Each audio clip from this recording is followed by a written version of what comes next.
Alright guys, so we're going to show you how we do our cubism in Photoshop. So to begin with we need to make a canvas, and how we do that, we need to open up Photoshop and then we go to File, New, and I'm going to go to our presets here, and I want to select International Paper. We have A4 selected, like a standard piece of paper that we use every day. I'm also going to change the name to Cubism. And these settings here, what we've got at the moment is it's set up like a normal piece of paper if you were to hold it in portrait. So what that means is shorter on the top and bottom and longer on the sides. Now if you would like your cubism piece to be a landscape, so we're holding the piece of paper with longer bottom and top and shorter sides, we need to change these two numbers. So for a landscape, I'm going to change this to 297 and then 210 for this height. Now our resolution is at 300, that's great. It's nice and high, so when we print this out, it's going to be high quality. We're then going to click OK. Now we have our landscape portrait. Now to begin, we need to get our photos and load them in. So I've made a folder here already, and what I'm going to do is select all of my photographs and then click and drag them in. Now what that will do is load them in one at a time. Now when we bring in a photo, we've got this box around, and what we can do with this is move the image, and we can also change the size. So we select any one of these little dots up the top here and we start to move it. Now we may not know what size we want things yet, so it's best just to leave them how they are. However, this transform will come up later on. This is what we call transform tool. So for the time being, all we're going to do is hit enter for each image that does come in. Now, we notice down here our layers, and each image is now on its own individual layer. The higher up in the hierarchy the image is, the closer it is to us on the screen. So that dragon head is all the way at the back. We can't even see it. We can move it around, but there he is, all the way at the back. So what you need to do first is we want to have our backdrop, or our landscape. So what we're going to do is shut off all of these layers by clicking that eye. With this backdrop selected, I'm going to hold Command and press T, or Control T for PC, and that brings up this box again. Now what I'm going to do is hold down Shift and click, and that will keep the constraints of the image the same. So if I was just to click and drag normally, it's very hard to keep it steady or keep the constraints the same. However, by holding Shift, it does. Once I'm happy with my image placement, I hit enter, and this will be our backdrop. So I'm going to double click on this layer here and call it backdrop. Hit enter when you're finished, and I'm going to click and drag that down to the very bottom. Now the next thing we're looking at is our dragon's head. Now we have this concrete or this brick wall behind the head, and I just want to have the head itself. So there are multiple ways we can go about deleting that. What I'm going to do is use the magnetic lasso tool, and we can find that just underneath the lasso tool right here by clicking on it, left clicking on it, going to magnetic lasso, and then what we're going to do is click once and start tracing around our dragon's head. Now I'm only doing this rough. If I wanted to, I could take my time, but I just want to show you the main idea behind it. As we make our way around, we need to finish off where we started, and we're going to see a little circle appear next to our tool. Once we have that circle, we left click, and as we can see, we've got these little marching ants, or our selection. With this selection here, what we can now do is hit Command, Shift and I, and that will inverse the selection.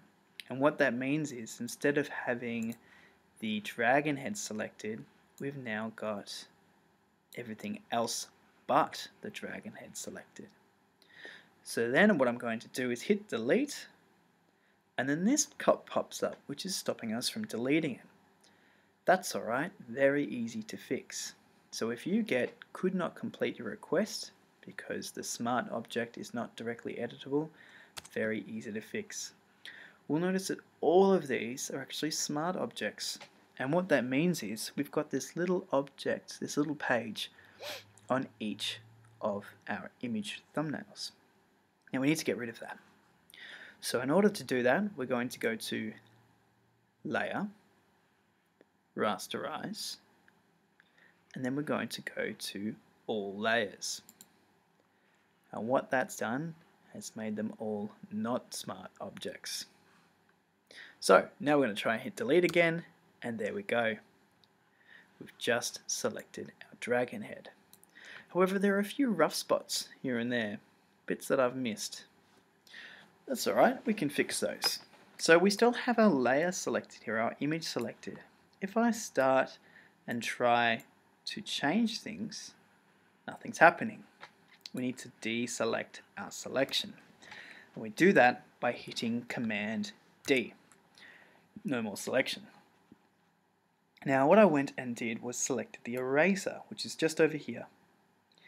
This eraser tool enables us to, as the name implies, erase. Now there are lots of different ways we can use this. As you can see what I'm doing right now, it's actually quite soft. It's a very soft eraser tool.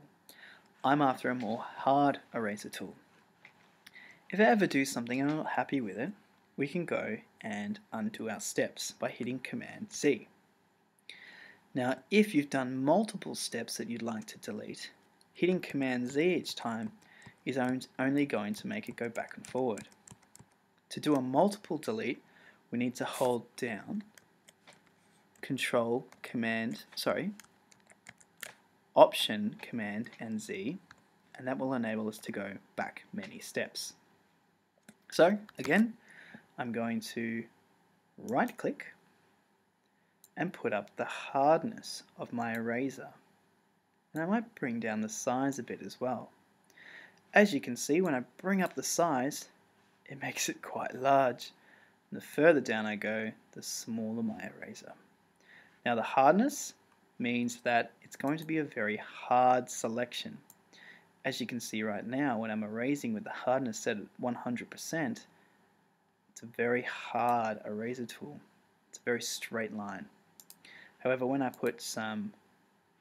go down towards the other end, you can see it gets a bit softer. So I'll make the brush a bit bigger so we can see what we're talking about. And again, very soft selection tool. So it's up to you how you'd like your image to look. I find a mix between the two of hard and soft generally works out for me.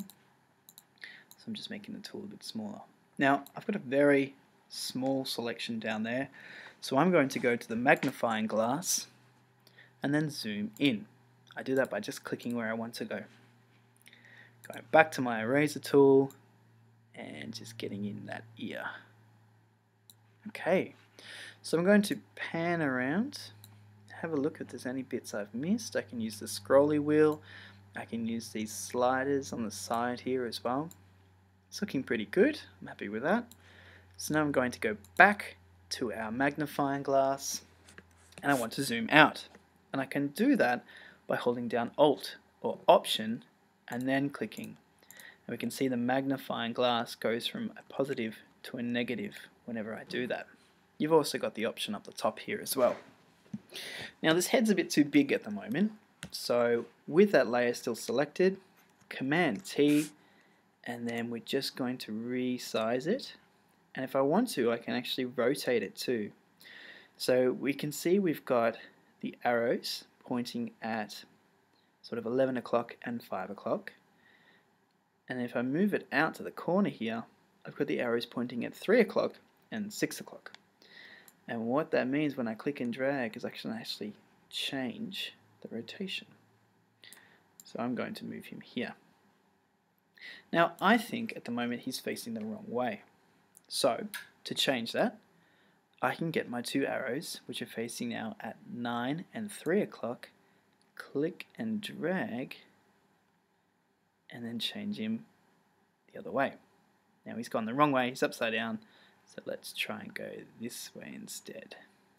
There we go. Again, I'll use that rotate tool, and I'll move him up. Okay, once I'm happy, I hit enter.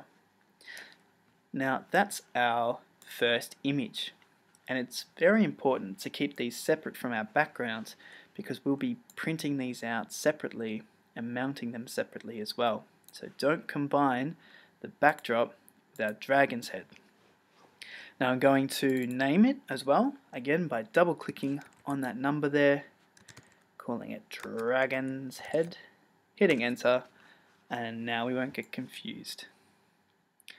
Okay, now cubism looks very different to real life. Now there's a fantastic filter that we can use to make everything look a bit more cubism. So what I'm going to do is select my backdrop, and I'm going to go up to the top here to filter. Up here I've got the filter gallery. When I select that, I've got a huge choice of different filters. I can open up each of these folders and have a look at them. I can zoom out by using the negative symbol over here. And once I select a filter, I can start to play around with some of the different options. So this is the one we're going to be using. It's called Cutout. It's in the Artistic folder. And as you can see here, we've got a number of levels which we can scroll and change. And I've got the simplicity and the fidelity. Now we don't worry about the names too much, but we just have a play around and see what looks good. Now I find that a lot of levels gives us lots of detail, and the higher the simplicity, the more cubey the image will look as well. And the fidelity does change it a little bit, but not too much to worry about. It sort of just smooths everything out. Once I'm happy with that, and I think that's looking pretty cubey, I hit OK, and it's changed our image. Now, cubism pictures also have those black lines running through them as well. We can do that through another filter. So we can put filter on filter on filter. So I'm going to zoom out again, go to poster edges, and I can amp up the thickness, a bit more maybe, and the edge intensity, and posterization I might put that up quite high. So there we go, looking very cubism indeed. Now, what I can do is do the exact same thing to my dragon head as well, and start to add more and more images in. So again, I would cut out my rock and start putting that in.